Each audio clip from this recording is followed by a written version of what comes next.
बिस्मिल्लाहिर्रहमानिर्रहीम, अस्सलाम वालेकुम। बजट स्पेशल ट्रांसमिशन में मैं हूं जवाद कमार और मैं हूं माहरुख शहरियार। नाजरीन, आज ईद का तीसरा रोज़ है। 3 दिन बड़े पुरसुकून गुजर गए हैं, मज़े से गुजर गए हैं, लेकिन आने वाला दिन कैसा होगा इस पर बात होगी, क्योंकि बजट पेश किया जा रहा है। चूँकि बजट जवाद अगर देखा जाए तो अमूमी तौर पर जो सियासतदान जिस नज़र से देखते हैं वो एक डिफरेंट क्राइटेरिया होता है, लेकिन अवाम जिस नज़र से देखते हैं वो बिल्कुल मुख्तलिफ होता है। वो इसको सिर्फ और सिर्फ आदाद शुमार और नंबर्स ही कैलकुलेट करते हैं। और अहम इक़्तिसादी सर्वे भी है, उसकी इकोनॉमिक रिपोर्ट है, वो आज पेश की जा रही है 2:30 बजे। बिल्कुल ऐसे। और कारोबारी हजरात इसको दूसरी नज़र से देखते हैं, आम आदमी से हट के, क्योंकि पाकिस्तान जैसे जो तरक्की पजीर ममालिक हैं उनकी तरक्की का इन्हिसार, बल्कि किसी भी मुल्क की तरक्की याफ्ता ममालिक की भी तरक्की का इन्हिसार बजट पर होता है। और बजट में हुकूमत ने क्या अहदाफ सेट किए होते हैं, टैक्स कलेक्शन कितनी होती है, और जो नए मुआशी इस्लाहाती पैकेजेस लॉन्च किए जाते हैं साल भर में, उनमें कितना उन्होंने अपना टारगेट अचीव किया होता है, इन तमाम तर पहलुओं को मद्देनजर रखा जाता है। ये तो इस तरीके से तो मारूफ कारोबारी हजरात और ताजिर बरादरी सोचती है,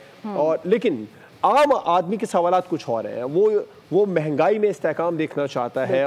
बजट जब आ रहा होता है तो उसको ऐसा लगता है कि शायद बहुत बड़ा महंगाई का तूफान आ जाएगा, ये तो ज़रूरी अशिया ज़रूरिया की जो कीमतें हैं वो कहाँ तक पहुँचेंगी, उसकी जो तमाम तर नज़रें हैं वो इस पर होती हैं। और सबसे बड़ी बात जो हमारे यहाँ पर तनख्वाहदार तबका है उसकी जो नज़रें होती हैं वो इस पर होती हैं कि भाई तनख्वाहों में इजाफा हो रहा है या नहीं हो रहा। ये वो आम आदमी के सवालात हैं जो वो हुकूमत से करना चाहता है, मुआशी माहिरीन से करना चाहता है, कारोबारी हजरात से करना चाहता है, लेकिन वो कर नहीं पाते, तो उनकी ज़बान कोशिश करते हैं कि मीडिया पर्सन्स बने। और आज इसी वजह से हमने यहाँ पर एक ट्रांसमिशन का इनेकाद किया है। कोशिश करेंगे अपने माहिरीन से जानने की कि आखिर क्या वजूहात हैं ऐसी कि अभी तक जो अहदाफ हैं वो मुकम्मल नहीं किए जा सके हैं, पूरे नहीं हो सके हैं। उमर हयात खान फिल वक्त हमारे साथ मौजूद हैं, हमारे नुमाइंदे, उनसे बात करेंगे।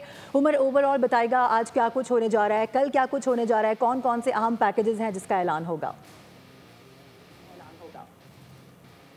जी बहुत बहुत शुक्रिया। और सबसे पहले अगर हम बात करें तो आज 2:30 बजे कौमी इक्तिसादी सर्वे पेश किया जाएगा। वज़ीर ख़जाना और हुकूमती माशी टीम जो है वो कौमी इक्तिसादी सर्वे पेश करेंगे, और इसके बाद कल जो है वो वफाकी बजट जो है माली साल 2025-26 का पेश किया जाएगा पार्लियामेंट में, और वो भी वफाकी वज़ीर ख़जाना मोहम्मद औरंगज़ेब पेश करेंगे। अगरचे देखें तो गुज़िश्ता साल के बजट से इस साल या ये जो इस वक्त करंट फिस्कल ईयर चल रहा है, इससे जो आने वाला बजट है वो तकरीबन 1000 ट्रिलियन जो है वो कम है। तो 17,500 17,600 अरब रुपए के अदाद शुमार आ रहे हैं कि कुल वफाकी बजट का हजम होगा। और इसके साथ साथ बजट के हजम में जो सबसे बड़ी कमी है वो हमारी जो डेट सर्विसिंग है उसकी वजह से हो रही है। ये तकरीबन 1,300 अरब रुपए की कमी हो रही है, जिसकी वजह से जो वफाकी बजट का हजम है उसमें कमी हो रही है। और इसी रवा माली साल का जो हदफ था वो 3.6 अरब था, लेकिन हुकूमत जो है वो 2.7 अरब रुपए तक 7 अरब तक पहुँच सकी है। और अब हम देख रहे हैं कि जो आने वाला साल होगा, जो आइंदा वफाकी मीज़ानिया होगा, उसमें हुकूमत 4.2% का हदफ GDP का वो हासिल कर सकती है या नहीं, ये भी यकीनी तौर पर इस पर भी सवालात उठ रहे हैं। बाज़ जो माहिरीन हैं वो अब ये भी कह रहे हैं कि हुकूमत ने जो अभी 2.7% जो है वो GDP की नमू दिखाई है वो इस वक्त 2.7% भी नहीं है। और इसी तरह अगर देखा जाए कि अल्फाज के हवाले से, या जिस तरह हम देख रहे हैं कि माहिरीन तो हुकूमत पर तनकीद करते ही हैं जो मुआशी और इक़्तिसादी माहिरीन हैं, लेकिन दूसरी जानिब जो हमें इस वक्त ग्राउंड पे जो चीज़ें नज़र आ रही हैं कि मैक्रो इकनॉमिक स्टेबिलिटी की वजह से हुकूमत जो है, हुकूमत को कुछ प्लस पॉइंट्स मिले हैं। और उसमें मैक्रो इकनॉमिक स्टेबिलिटी में FBR रेवेन्यू में इजाफ़ा हुआ, अगरचे हदफ से कम है। नॉन टैक्स रेवेन्यू में इजाफ़ा हुआ, वो हदफ से भी बढ़ गई। और इसके साथ साथ जो रेमिटेंसेस हैं, फ़ॉरेन कैश जो इनफ्लो है उसमें भी इजाफ़ा हुआ। फिर हमने IMF का प्रोग्राम सिक्योर किया, ये भी एक बड़ी अचीवमेंट है। और हम दूसरी किस्त भी जो है वो ले चुके हैं उसकी। तो IMF तब किसी भी मुल्क को पैसे देता है कि जब वहाँ पर मैक्रो इकनॉमिक स्टेबिलिटी के उसको आसार नज़र आ रहे हों। अगर कोई इकॉनमी जो है वो डिफ़ॉल्ट की तरफ जाए तो IMF कभी भी ऐसी मईशतों को सहारा नहीं देता। लेकिन ये मैक्रो इकनॉमिक स्टेबिलिटी है, IMF, world bank, Asian development bank, ये सारे आलमी मालियाती इदारे जो हैं वो हमें कुछ ना कुछ जो है वो इस वक्त हमारी जो इकॉनमी है उसमें बजट सपोर्ट की मद में या फिर इसके अलावा डेवलपमेंट प्रोजेक्ट्स की मद में और इसके अलावा अगर देखा जाए तो जो हमारी डेट सर्विसिंग है उसमें भी हमें वो ख़ास तौर पे हमें हेल्प कर रहे हैं। तो ये सारी ऐसी चीज़ें हैं कि जो बज़ाहिर हमें नज़र आ रहा है कि मैक्रोइकोनॉमिक स्टेबिलिटी है, लेकिन हमें बता रहे हैं उमर बड़ा है हमारे साथ ही ज़रा मौजूद रहिएगा। ज़रा गेस्ट को हम अपने इंट्रोड्यूस करा देते हैं, आपकी जानिब दोबारा भी आएंगे।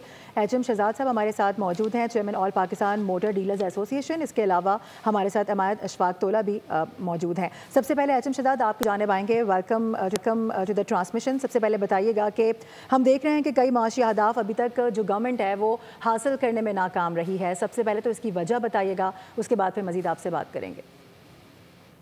देखिए, इसमें तो हमारे मुल्क के जो सियासी हालात रहे हैं और फिर बिजनेस एक्टिविटी, ये बड़ी मायने रखती है।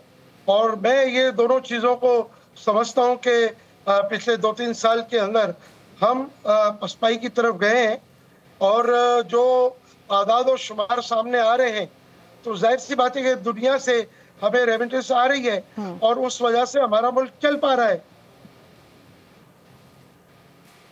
जी अच्छा एचएम शहजाद साहब, एक और बड़ी अहम बात, वो जो आपका सेक्टर है स्पेशली ऑटोमोटिव सेक्टर, आप लोगों को कोई तवक्कुआत हैं हुकूमत से? बजट में टैक्स के हवाले से कुछ खदशात हैं, रिलीफ की तवक्को रखते हैं टैक्स में आप? देखिए, इस दफ़ा पाकिस्तान की हिस्ट्री में फर्स्ट टाइम IMF ने जो है वो हुकूमत से कोई 3 चीज़ों की बात की है, जिसमें हुकूमत ने अभी तक तो जो हमें इशारे मिल रहे हैं तो उस पर तो पॉजिटिव हमें नज़र आ रहा है। एक तो हुकूमत को इन्होंने IMF ने कहा है कि आप गाड़ियों की यूज गाड़ियों की जो एज लिमिट है उसे 3 साल के बजाय 5 साल कर दें। और एक और बात कही है कि इन्हें कमर्शियल इंपोर्ट अलाउ करें। और तीसरा बतजरीज आइंदा 5 साल में 2030 तक जो ड्यूटीज एंड टैक्सीज हैं उसे ग्रेजुअली कम करते हुए जाएं आप। अब ये कल देखते हैं कि इस पर हुकूमत क्या स्टेप लेती है। लेकिन मैं आपको एक बात बताऊं कि देखिए, हमारे मुल्क के अंदर जो लोकल असम्बली माफिया है वो बहुत बुरी तरह नाकाम रहा है। हम पिछले 40 साल में हम मैन्युफैक्चरिंग की तरफ नहीं गए, हम असेंबलर्स हैं। हमने अपने मुल्क की ज़रूरत को पूरा नहीं किया और लोकलाइजेशन नहीं की, सस्ती गाड़ियाँ नहीं बनाई। आज हम CKD SKD दुनिया की महंगी तरीन CKD SKD इंपोर्ट करके आवाम को महंगी तरीन गाड़ी, असेंबल्ड शुदा गाड़ी दे रहे हैं। अब अगर हम इस बात को अगर देखें कि हम अपने मुल्क में मेयारी और सस्ती गाड़ियाँ कैसे दें, तो उसकी एक ही बात समझ में आती है कि हमारे मुल्क में लोकलाइजेशन हो, हमारे मुल्क में ट्रांसफर ऑफ टेक्नोलॉजी हो, हम अपने मुल्क की ज़रूरत को भी पूरा करें और एक्सपोर्ट करके हम अपने मुल्क को डॉलर ला के दे सकते हैं। ठीक है, साथ ही रहेगा। माया साहब, आपकी जानिब आना चाहूँगी, किस तरह से देख रहे हैं, कल बड़ा अहम दिन है, बजट पेश होने वाला है। तवक्कुआत तो आम आदमी की कुछ और होती हैं, लेकिन जो सियासी माहिरीन हैं, जो सियासतदान हैं, उनकी नज़र में बजट का कुछ और ही मकसद होता है। सबसे पहले तो इसको डिफ़ाइन कीजिएगा ओवरऑल, उसके बाद फिर मज़ीद आपसे भी आगे बात करेंगे। जी बिस्मिल्लाहिर्रहमानिर्रहीम, थैंक यू वेरी मच। देखिए, आप बिल्कुल सही फरमा रही हैं कि आम जो आवाम है वो बिल्कुल एक डिफरेंट नज़रिए से बजट को देखती है। मेरे ख्याल से कुछ रिलीफ की बातें हो तो रही हैं, ख़ुसूसन सैलरी क्लास पे, मगर देखना ये पड़ेगा कि क्या इस हुकूमत के पास वो फिस्कल स्पेस मौजूद है भी कि वो कोई खातिर ख्वाह रिलीफ दे पाए सैलरी क्लास को। अब तो ज़बान ज़द आम है कि सैलरी क्लास जो है वो आपके एक्सपोर्टर से ज़्यादा टैक्स देती है, ट्रेडर से ज़्यादा, रिटेलर से ज़्यादा टैक्स देती है और अच्छा खासा टैक्स ज़्यादा देती है। तो आई थिंक हाँ, हमारी हुकूमत को ये फैसला करना पड़ेगा कि क्या इनको हमारी वाइट कॉलर जेंट्री जो है उनको रिटेन करना है, या फिर इतने ज़्यादा जो टैक्सेस लगाए हुए हैं जो कि बगैर इन रिटर्न किसी सहूलियात के हैं। तो अगर इसी तरीके से चलता रहेगा तो या तो फिर टैक्स अवॉइडेंस की तरफ लोग जाएंगे या फिर मुल्क छोड़ के चले जाएंगे, जो कि हम देख रहे हैं ऑलरेडी। ब्रेन ड्रेन एक बहुत बड़ा इशू है। तो मैं तो बजट को इस पैराई से देखता हूँ। ठीक है, देखें, RRMC की इंटरिम रिपोर्ट पड़ी हुई है, 1.5 साल से पड़ी हुई है, 2 साल से पड़ी हुई है इनके टेबल पे। पिछले साल भी कोई 3-4 बड़े मेजर्स उसमें से इन्होंने चेरी पिक कर लिए थे, जिसकी वजह से अब ये थोड़ा बहुत शायद करीब, मैं तो करीब भी नहीं बोलूँगा, लेकिन थोड़ा बहुत करीब पहुँच पा रहे हैं अपने रेवेन्यू टारगेट्स की तरफ। अगर शायद वो मेजर्स ना पिक करते तो आज पता नहीं जो है इनके रेवेन्यू कलेक्शन का क्या ही हाल होता। तो देखिए नए एवेन्यूज उस रिपोर्ट में मौजूद हैं विदाउट टैक्सिंग दी ऑलरेडी टैक्स्ड टैक्स पेयर, वो तो इट्स देयर। सही है। अब बात ये है कि रिलीफ कहाँ से वो ले सकते हैं। मेरे ख्याल से अगर नए एवेन्यूज से टैक्स ये लोग निकाल लें और तो ऑटोमेटिकली एक रिलीफ ये मिल जाता है और डॉक्यूमेंटेड सेक्टर को कि उन पे मजीद टैक्स नहीं बढ़ता। बिल्कुल ठीक है। टैक्स की आप बात कर रहे हैं तो आम आदमी के हवाले से थोड़ी सी बात कर लेते हैं। उमर हयात हमारे साथ मौजूद है। उमर, आम आदमी का एक ही सवाल है तो सबसे पहला और बड़ा वो ये कि बुनियादी अशिया ज़रूरिया की कीमतों में इस्तेहकाम और तनख्वाहदार तबके के बारे में बताइएगा। कुछ अट्रैक्शन है, तनख्वाहें बढ़ने जा रही हैं, कितना बढ़ने जा रही हैं, पेंशनर्स के लिए क्या कुछ है इस बजट में? जी देखें, मुख्तलिफ तजावीज़ पर वजारत ख़जाना काम कर रही है और वो तजावीज़ जो है वो कल बजट पेश करने से कबल काबीना इजलास में पेश की जाएंगी और वज़ीर आज़म से उसकी मंजूरी दी जाएगी। ख़ास तौर पे जो तनख्वाहों के हवाले से और पेंशन में इजाफे के हवाले से एक तजवीज़ तो ये है कि 10% जो है वो तनख्वाहों में इजाफ़ा किया जाए और पेंशन में जो है वो 5 से 7% का इजाफा किया जाए। और दूसरी जानिब एक और तजवीज़ ये है कि ग्रेड 1 ta 16 के जो मुलाजमीन हैं उनको 30% जो है वो डिस्पैरिटी अलाउंस जो है वो दिया जाए ताकि वो आने वाले दिनों में या इस आने वाले साल में उनको बआसानी जो है वो अपना घर चला सकें, अपने घर का चूल्हा चला सकें। और इसी तरह अब इसमें एक बड़ा इम्पेक्ट तो ये है कि तनख्वाहें जब बढ़ती हैं तो वो सिर्फ़ और सिर्फ सरकारी मुलाजमीन की बढ़ती हैं और पाकिस्तान में आपको मालूम है कि कई ऐसे बल्कि बहुत सारे ऐसे प्राइवेट सेक्टर के दफातर जहाँ सालाना बुनियादों पर तनख्वाहें नहीं बढ़ती।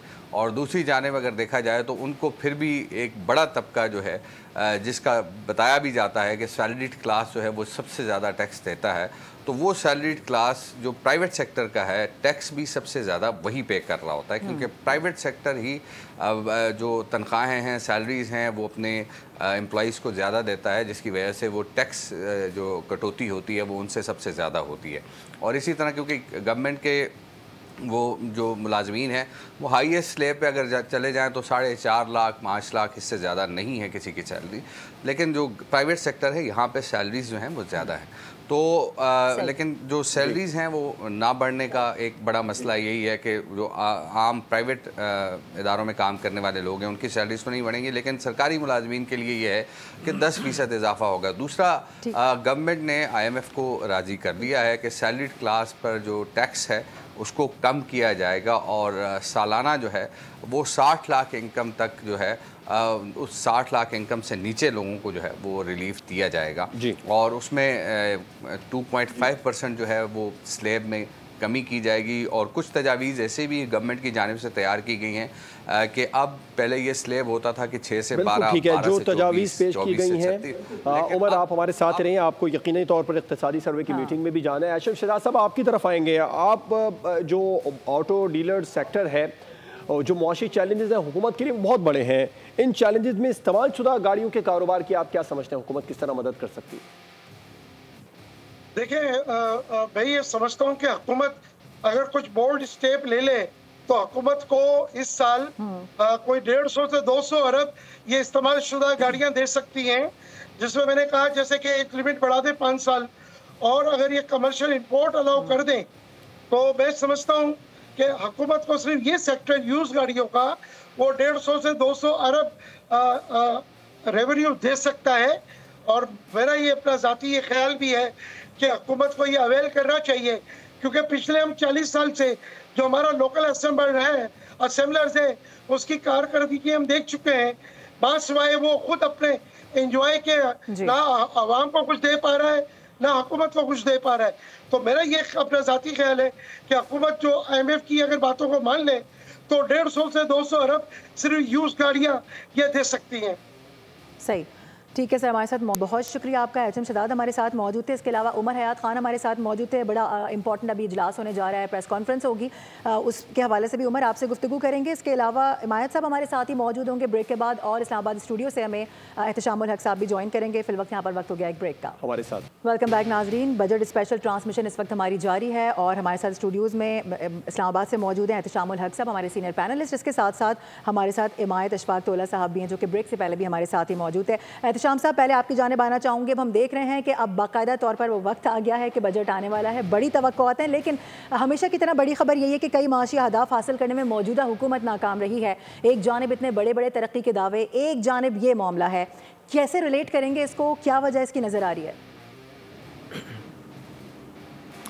देखिए मारूक, इसमें कोई शक नहीं है कि अभी जो थोड़ी देर के बाद इक़्तिसादी सर्वे मौजूदा माली साल का रिलीज़ किया जाएगा तो हमें बड़ा वाज़ेह तौर पे पता चलेगा कि जो जितने ऑलमोस्ट सारे के सारे माशी अहदाफ हमने मुकर्रर किए थे वो पूरे नहीं हो पाए। ठीक है, कुछ जगहों पे हमें कुछ तब्दीली नज़र आई, कुछ इम्प्रूवमेंट नज़र आई, लेकिन अगेन वही है कि लॉन्ग वे टू गो। असल मसला यही है मारूफ कि जब तक हम जिद्दत पसंदी की तरफ नहीं जाएंगे, वही फॉर्मेट है हमारा, एक मुद्दत से वही देख रहे हैं। हुकूमत के पास कोई फिजिकल स्पेस नहीं है, कोई कुशन नहीं है फॉल बैक करने के लिए। नतीजातन नहीं है कि इधर से निकालते हैं उधर डाल देते हैं, उधर से निकालते हैं उधर डाल देते हैं, और जिसको पंजाबी में कहते हैं डंग टपाऊ सिस्टम चलाने की बात की जाती है। अब सवाल ये है कि जी इनोवेशन नहीं होगी, अब कैसे आप मामलात को चलाएंगे? अब 25 करोड़ की आबादी है और रेवेन्यू आपका देखें कहाँ खड़ा है। अभी 1000 रुपये का रेवेन्यू का शॉर्टफॉल है। अच्छी बात है, इशफाक तौला साहब भी हमारे साथ हैं, इन्होंने बड़ी मेहनत की है मामलात को FBI को ठीक करने में। लेकिन वही बात है, एक सबसे बड़ी बात है वो कहते हैं कि इतना ब्रोकन रेवेन्यू सिस्टम है हमारे FBI का मारूफ, जब तक ये ठीक नहीं होगा, जब टैक्सेशन के साथ रिफॉर्म नहीं होगी, एक ही लफ्ज़ है, बाकी बातों को छोड़ देते हैं कि भाई जब तक आप अपना टैक्सेशन बेस्ड रिफॉर्म के साथ नहीं बड़े करेंगे कुछ नहीं होगा। मैं आपको बड़ी वाज़ेह मिसाल दूं, मौजूदा माली साल में अभी जिक्र हो रहा था कि सबसे ज़्यादा सैलरी क्लास से मारूफ लोगों ने टैक्स दिया, 424 अरब रुपये का टैक्स दिया। आप सुन के हैरान होगी कि रिटेलर से, छोटे दुकानदारों से हुकूमत ने 54 अरब रुपये हासिल करने का मौजूदा माली साल में जो अहदाफ रखा था, आपको पता है कितना मिला है? सिर्फ 30 लाख रुपया मिला है। बकौल मिफ्ता इस्माइल साहब के, मैं सुन रहा था कि सिर्फ 30 लाख रुपया उन्होंने दिया है। भाई आप टैक्स को आप ब्रॉडन नहीं करेंगे, रिफॉर्म नहीं करेंगे, सारे सेगमेंट ऑफ सोसाइटी से टैक्स नहीं लेंगे। अभी देखें ना FBR के पास क्या रह गया है कि वो उनके पास सिवाय इसके कि एडवांस टैक्स काटना, विदहोल्डिंग टैक्स काटना, कुछ भी नहीं रह गया।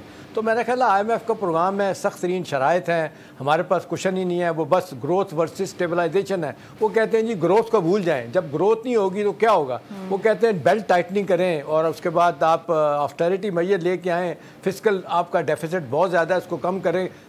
लेकिन यह है कि सब कुछ होने के साथ साथ आपकी ग्रोथ नहीं होगी तो आप जॉब क्रिएशन कैसे होगी, इंडस्ट्री कैसे लगेगी, इस नेशन को कैसे खिलाया जाएगा? अभी देख लें 5 साल का, तौला साहब एग्री करेंगे कि सिर्फ 2.5% के करीब 5 सालों में ग्रोथ रेट हमारा हुआ है, जो घूम फिर के वहीं पे आ रहा है। इस साल भी देख लें, आज आके आप एग्रीकल्चर पिछले साल तकरीबन 6% ग्रोथ थी, इस साल वो भी 2-2.5% आएगी। नतीजतन ओवरऑल GDP ग्रोथ रेट वहीं 2.5% पे खड़ी। अब सवाल ये कि इससे आगे जाने के लिए हुकूमत के पास क्या कुछ है? देखें ना, अब हुकूमत तो सिर्फ यही स्ट्रगल कर रही है कि जी पिछले साल जो टैक्स लगाया गया था, बकौल लोगों के बुरा तरीके से ठोका गया था सैलरी क्लास पे, उसको कम करने की कोशिश की जा रही है। उसमें भी अभी देख लें, उम्र बता गए 60 लाख तक की जिनकी सालाना इनकम है उन्हें फ़ायदा होगा, थोड़ा बहुत बाकियों को नहीं होगा।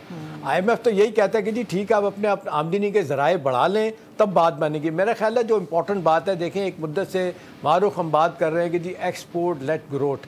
मेरा ख्याल है एक्सपोर्ट जितनी हमें बढ़ानी चाहिए हम नहीं बढ़ा पाए। अभी देख लें 35 अरब डॉलर का हदफ रखा है, अभी प्राइम मिनिस्टर हमारे कह रहे हैं कि जी $60 बिलियन 2027 तक हमारी एक्सपोर्ट होनी चाहिए। बाजार नहीं लगता, इसलिए लोग कह रहे हैं कि इससे आप थोड़ा सा हटें, एक्सपोर्ट लेट ग्रोथ की बजाय इन्वेस्टमेंट लेट ग्रोथ होनी चाहिए। लोगों को मौका दें।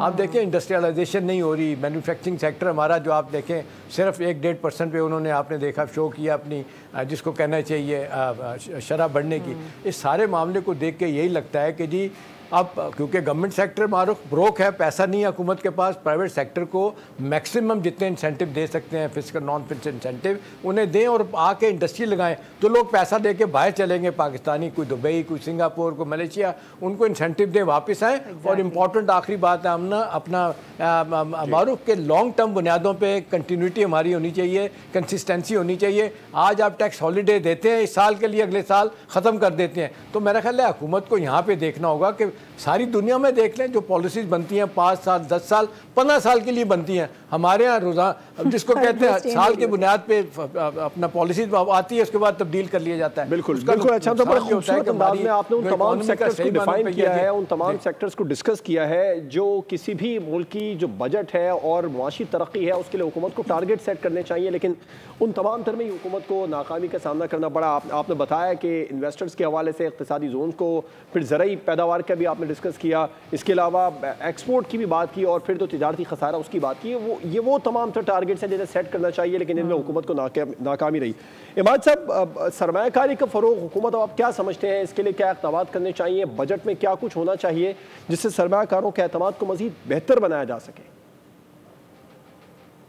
देखिए, सबसे पहले तो मैं सजेस्ट करूंगा कि अभी 1-2 महीने पहले एक अमेंडमेंट आई है, टैक्स लॉज अमेंडमेंट ऑर्डिनेंस 2025 के नाम से, जिसमें ये बहुत वेग किस्म की एक कानून है, कानूनी तरमीम है, जिसके तहत अगर हाई कोर्ट और सुप्रीम कोर्ट ने किसी भी इशू पे फैसला अपना सुना दिया है तो टैक्स पेयर से, अब ये देखें, ये मैं इसलिए बोल रहा हूँ ये वेग है क्योंकि ये चीज़ अनक्लियर है, लेकिन बज़ाहिर ये लग रहा है कि ये हो सकता है कि टैक्स पेयर को बगैर सुने जो है उससे रिकवरी भी करी जा सकती। अब देखें, बात ये है कि रिकवरी चले, ये इलीगल है, मेरे हिसाब से तो ये हो ही नहीं सकता, ये कॉन्स्टिट्यूशनल फंडामेंटल राइट्स के खिलाफ है। अच्छा साहब, कता कलामी की हमारे साथ ही मौजूद रहेगा, ट्रांसमिशन का सिलसिला जारी है। हमारे साथ एहतशामुल हक साहब भी मौजूद हैं। एहतशामुल हक साहब, अब क्या देख रहे हैं? कुछ ही देर के बाद ये सर्वे पेश कर दिया जाएगा, जो तवक्कुआत हैं अवाम की वो भी सबके सामने ही हैं, लेकिन क्या लग रहा है कि ये जो बजट है ये IMF बजट ही होगा या कहीं ना कहीं हम अपनी मनवाने में भी कामयाब होंगे? देखिए, माजरत के साथ मारूख ऐसा तो नहीं नज़र आ रहा। आपने देखा छोटी जगह बात हो, बड़ी बात हो, हर जगह आपने देखा हमारे फाइनेंस मिनिस्टर हों, एहसन इकबाल साहब हों, बाकी लोग यही कह रहे होते हैं क्योंकि ये हमने जो 3 साल का $7 बिलियन का जो प्रोग्राम लिया हुआ है इससे हम बाहर नहीं जा सकते। नतीजतन हम IMF की हार्श कंडीशनैलिटी शराइत जो हमें पूरी करनी है, और उस लिहाज से बड़ा अच्छा है कि IMF ये बात मान रहा है कि जी पाकिस्तान ने कुछ स्ट्रक्चरल रिफॉर्म्स किए हैं और स्टेइंग द कोर्स वाली बात उन्होंने की है कि जो हमसे कमिटमेंट की गई है उसको पूरा किया गया है, लेकिन कुछ जगहों पे उन्होंने हमें रिलीफ दे दिया है। अखराजात की बात बड़ी हो रही है। देखिए, एक मारूफ बहुत इंपॉर्टेंट बात है कि हुकूमत का हुजम जो अखराजात करने की बात है ना, वो उसका साइज़ बहुत बड़ा कर दिया गया। अभी कहा जा रहा था कि जी हुकूमत का साइज़ कम किया जाएगा, आज भी आप देख लें 20 से 25% हमारा साइज़ बढ़ा हुआ नज़र आ रहा है। यही वजह है कि हमारा फिस्कल डेफिसिट जो है ना वो कम होने का नाम नहीं ले रहा, आज भी 7 से 8% के दरमियान ये है। तो सबसे बड़ा मसला ये है, एक हमारा बजट का खसारा है, दूसरा हमारा ये क्या कहते हैं तजारत का खसारा है, और तीसरा ये है कि हम देखते हैं ये करंट अकाउंट डेफिसिट जो एक्सपोर्ट और इंपोर्ट के दरमियान जो फ़र्क होता है ये अभी थोड़ा सा ठीक हुआ है। होना तो चाहिए कि हमारी अभी भी आप देख लें इंपोर्ट्स बहुत ज़्यादा हैं, $60 बिलियन एक्सपोर्ट्स हैं और इंपोर्ट्स हैं, और तकरीबन 30 से 35 बिलियन डॉलर के एक्सपोर्ट्स हैं। इनमें कमी की ज़रूरत है, लेकिन बात ये है कि इंपोर्ट्स के लिए ज़रूरी है कि आपने अगर मशीनी लेके आनी है बाहर से, इंडस्ट्री लगाने के लिए रॉ मटेरियल चाहिए तो आपको सब कुछ करना पड़ेगा।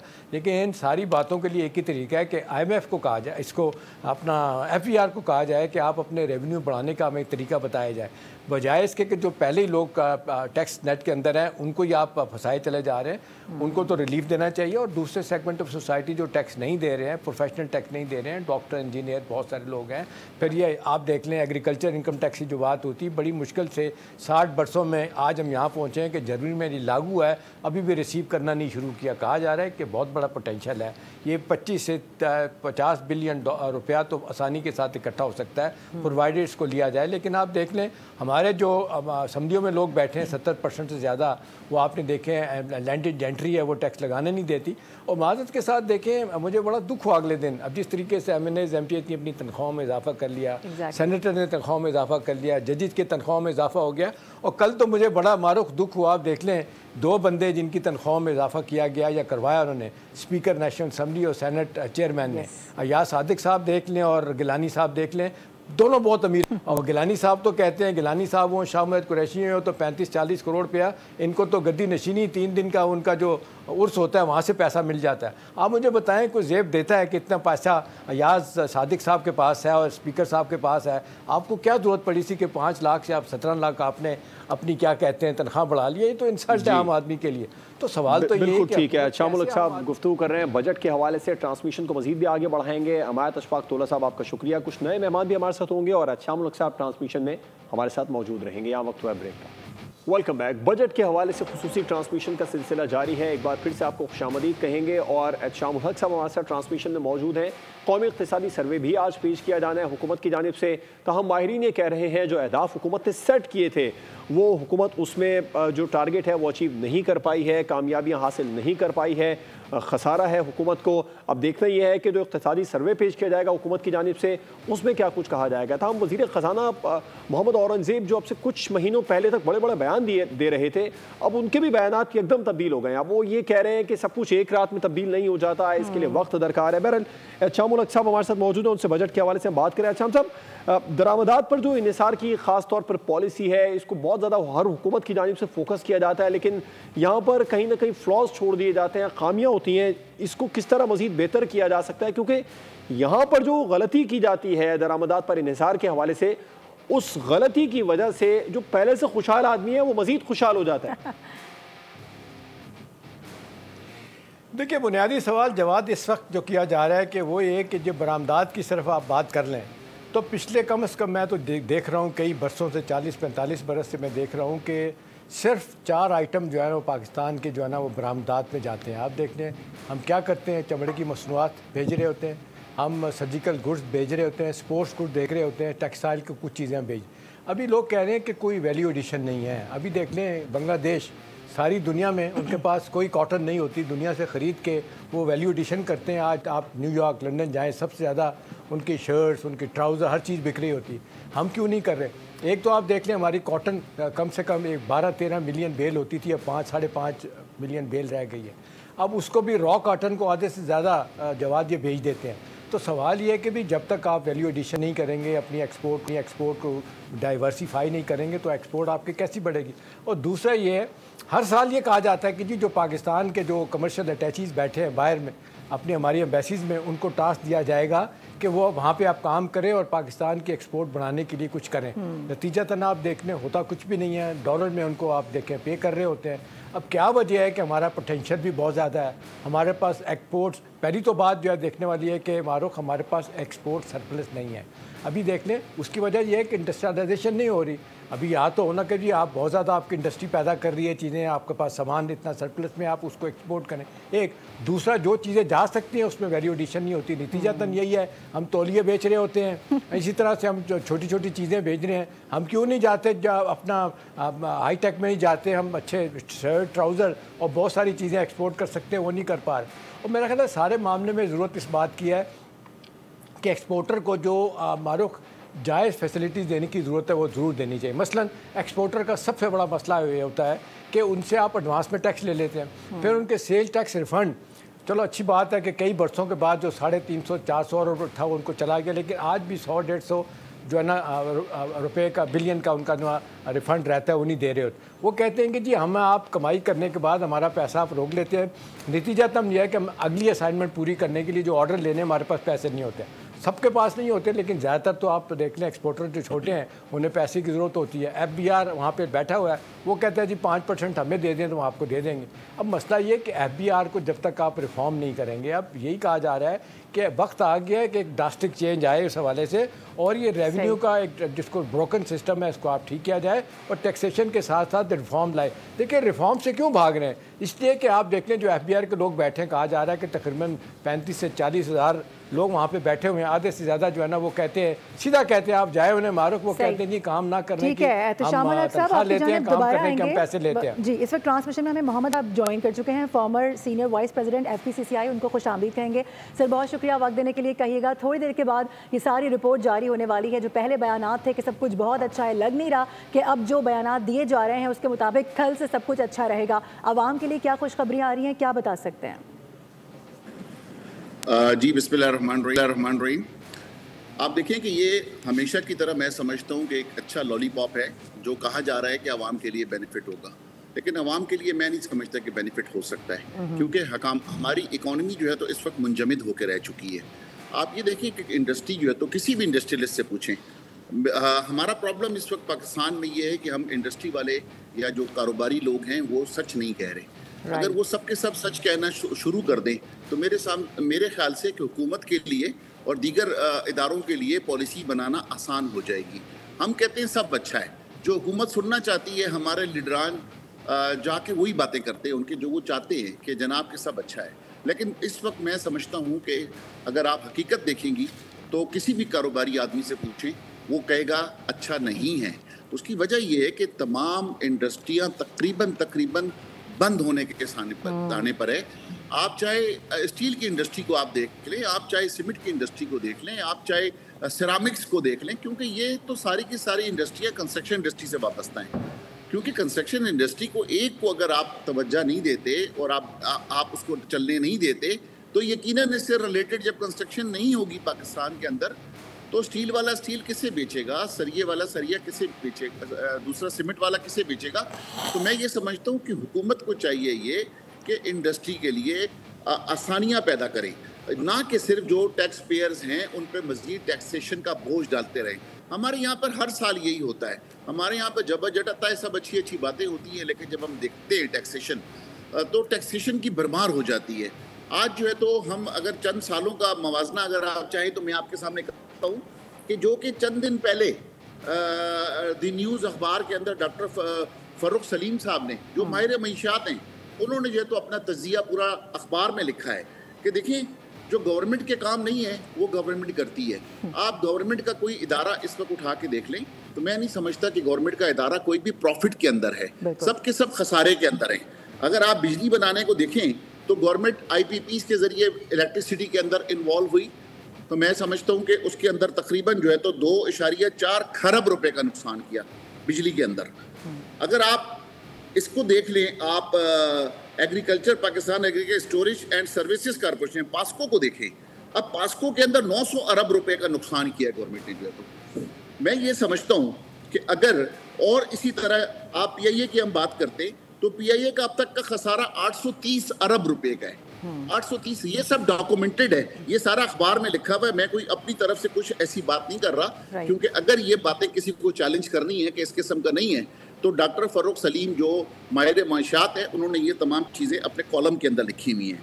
पाकिस्तान स्टील का खसारा 600 अरब रुपए, लेकिन हम क्या कर रहे हैं, हम फैसला नहीं कर पा रहे पाकिस्तान के अंदर। हमने थोड़ी देर के लिए फैसला किया IPPs का, और मैं समझता हूँ कि 6 IPPs को कंट्रोल किया और उसे बंद किया तो उससे थोड़ी सी हमें ऑक्सीजन मिली। लेकिन क्या तमाम IPPs जो बिजली नहीं बना रहे, क्या उन्हें हमें बंद नहीं करना चाहिए? मैं समझता हूँ कि इस वक्त जितनी एस्टेब्लिशमेंट की सपोर्ट है इस हुकूमत को, अगर ये हुकूमत चाहे तो ये सारे काम कर सकती है। जितने इस पर हुकूमतें खसारा ही कर रही हैं तो उन इदारों को पालने की ज़रूरत क्या है? हुकूमत जो है तो देखें, इन्हीं लोगों को खसारा पूरे करने के लिए ये 19 अरब का टैक्स 19 अरब का ये लेकर आ रही है बजट टैक्सेशन का। तो मैं ये समझता हूँ कि अगर ये इदारे बंद कर दिए जाएँ, किसी भी हालत में बंद कर दिए जाएँ, तो कम से कम ये खसारा जब नहीं होगा तो हुकूमत को तब इस काबिल होगी हुकूमत के वो रिलीफ दे सके। सर, रियल एस्टेट सेक्टर की भी बात कर लेते हैं थोड़ी सी। जाहिर सी बात है, इंहिसार होता है सबका, और हर आम आदमी चाहता है, जो सैलरीड क्लास तबका है, वो चाहता है कि वो अपना घर बनाए। इस जो सेक्टर का हाल है वो हम सबके सामने इस वक्त मौजूद है। अब क्या समझ रहे हैं कि हुकूमत को कोई ऐसी पॉलिसीज़, ऐसा प्रोग्राम नहीं लेकर आना चाहिए जिसके ज़रिए आसान कर्जे मिल सकें? मॉर्गेज जो हमारा रेशो है वो आप जानते हैं कहाँ पर पहुँचा हुआ है, इस वक्त सबसे कम है। नहीं समझते कि ये होना चाहिए ताकि हर आम आदमी भी अपना घर बना सके, ताकि कम से कम ये जो बड़े बड़े किराए हैं उनसे झंझट मिल सके? मैं ये समझता हूँ कि देखें कि रोटी कपड़ा मकान अगर आप देखें तो एक पार्टी का नारा था, लेकिन मैं ये समझता हूँ कि अगर आप हकीकत पे जाके देखेंगे तो शायद वो इम्प्लीमेंट नहीं हो सका। तो ये तो हुकूमतों के काम है कि आम लोगों को रिलीफ दें। आम लोग कहाँ से बेचारे इस टाइम रोटी खाएंगे कि घर बनाएंगे? क्योंकि मैं हूँ ना, मेरे माशाल्लाह 40 प्रोजेक्ट्स हैं, मैं बना रहा हूँ, मैं गुज़िश्ता 40 साल से ये कारोबार कर रहा हूँ। तो मुझे इल्म है कि इस वक्त तो जिस बेचारों ने बुकिंग की थी ना, आप जैसे सफ़ेद पोश लोगों ने जो हमारे पास बुकिंग की थी, जो सैलरीड क्लास हैं, वो यकीन करें कि इस वक्त पूरा दिन अपनी फाइलें लेकर आते हैं कि खुदा के लिए हमें रिफ़ंड कर दें। हम इस काबिल नहीं रहे कि हम आपको मज़ीद पैसे दे सकें, अपनी किस्तें दे सकें, क्योंकि महंगाई इतनी ज़्यादा हो गई है। हम चाहे अपने बच्चों को पढ़ाएंगे, हम उन्हें खाना खिलाएंगे, या हम आपकी किस्तें देंगे। तो मैडम इस वक्त तो पाकिस्तान के अंदर ये हाल है, हकीकत ये है। लेकिन बदकिस्मती से हकीकत बयान करने वाले बहुत चंद लोग हैं, और मैं ये समझता हूँ कि अगर हकीकत से हम नहीं बयान करेंगे, सच नहीं कहेंगे, तो हम अपने मुल्क के साथ दुश्मनी करेंगे। हम अपने मुल्क के हुक्मरानों के साथ दुश्मनी करेंगे। हम अपने मुल्क के हुक्मरानों को, इस्टेब्लिशमेंट को ये तमाम हकाइक हमें चाहिए अपने मुल्क की बेहतरी के लिए बताना, ताकि हमारे इस्टेब्लिशमेंट और हमारे मुल्क के हुक्मरान इस तरफ सोचें कि हम लोगों को कैसे रिलीफ दे सकते हैं। मैं नहीं समझता, आपकी बात बिल्कुल बजा है कि इस वक्त एक आम आदमी के लिए मकान ख़रीदना इंतहाई मुश्किल है। वो अपना मकान सोच भी नहीं सकता को किसी सूरत, छोटा सा एक कमरे का फ्लैट भी कोई अब नहीं ख़रीद सकता, इतनी महंगाई हो चुकी है इस वक्त। बिल्कुल ऐसी है। अच्छा, हम सब स्मॉल बिजनेस इंडस्ट्री की कुछ बात कर लेते हैं। जो छोटे और दरमियाने दर्जे के कारोबार हैं, पूरी दुनिया में इनको बहुत ज़्यादा सपोर्ट किया जाता है।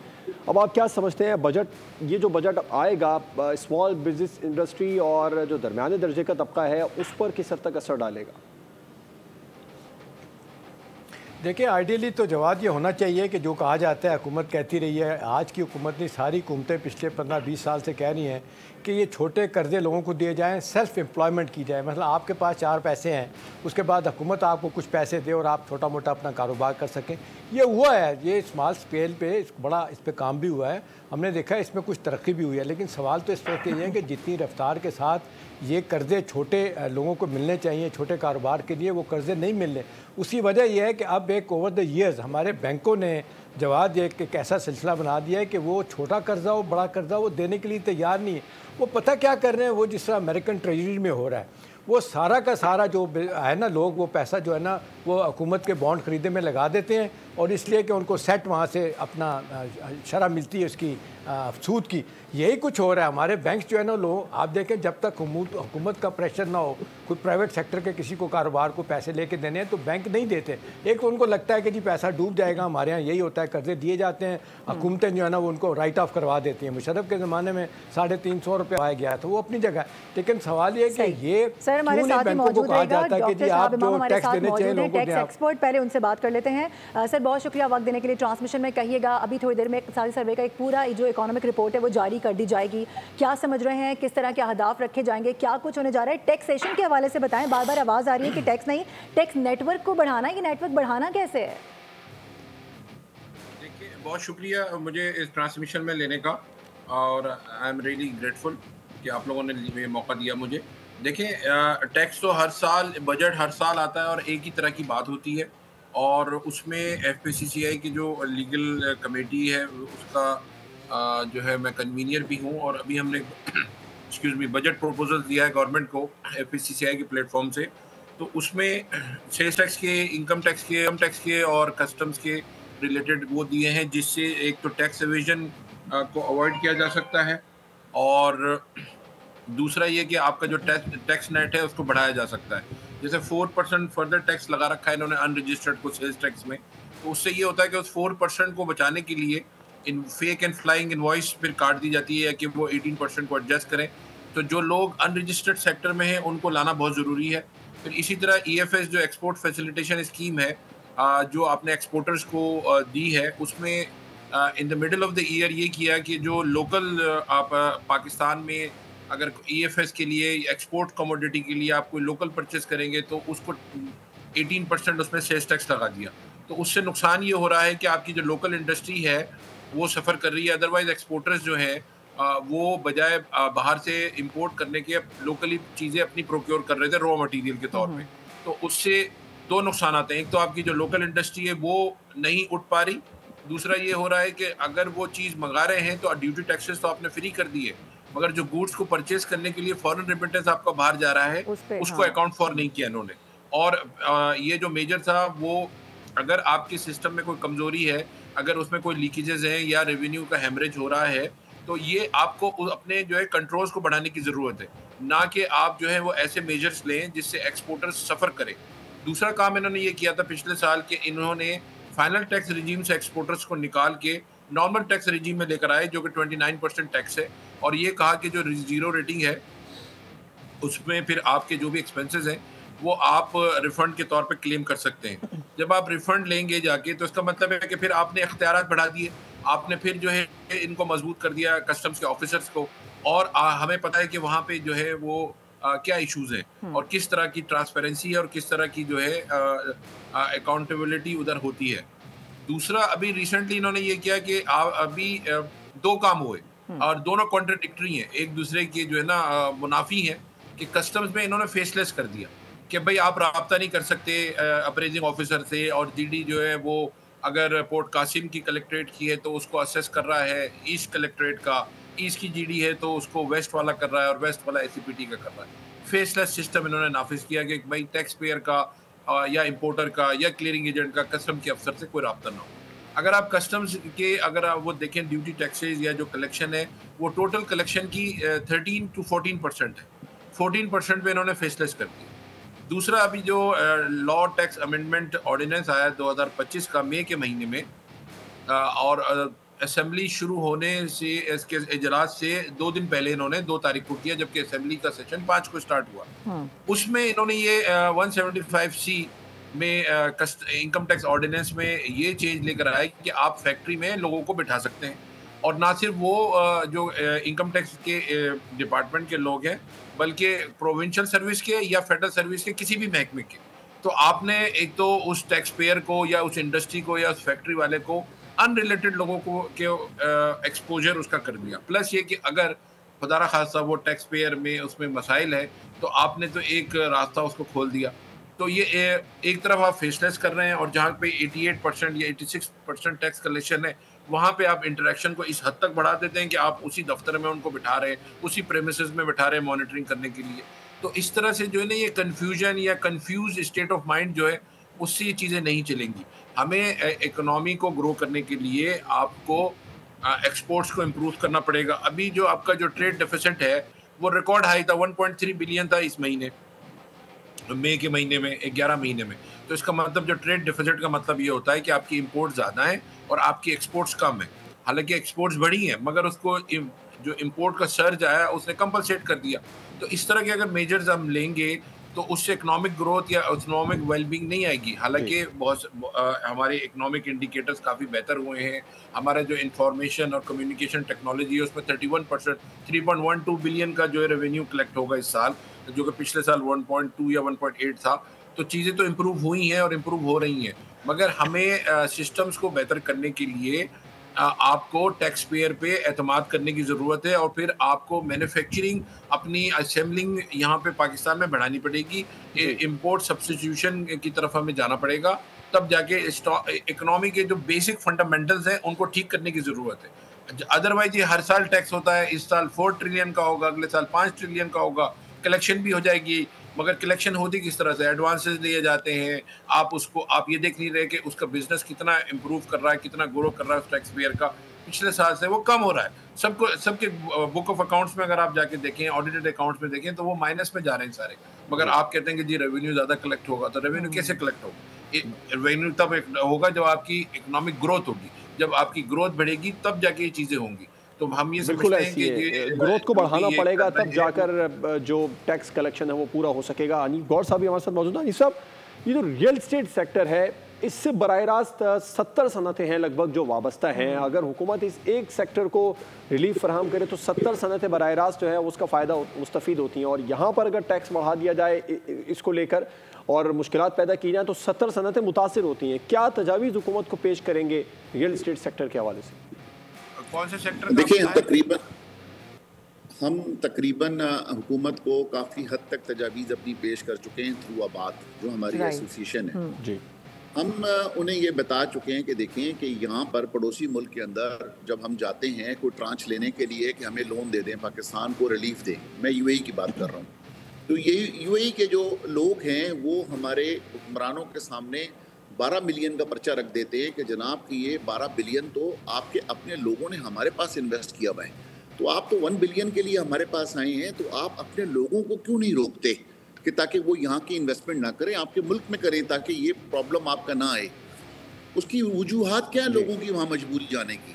उसकी देखें कि वजूहात ये है कि पाकिस्तान में लोग इन्वेस्टमेंट नहीं कर रहे हैं, उनके लिए अट्रैक्शन पैदा करना होगी। सॉरी टू कट यू, इस वक्त हमें सब्सक्राइब करें और बेल दबाएं ताकि कोई खबर रह न जाए।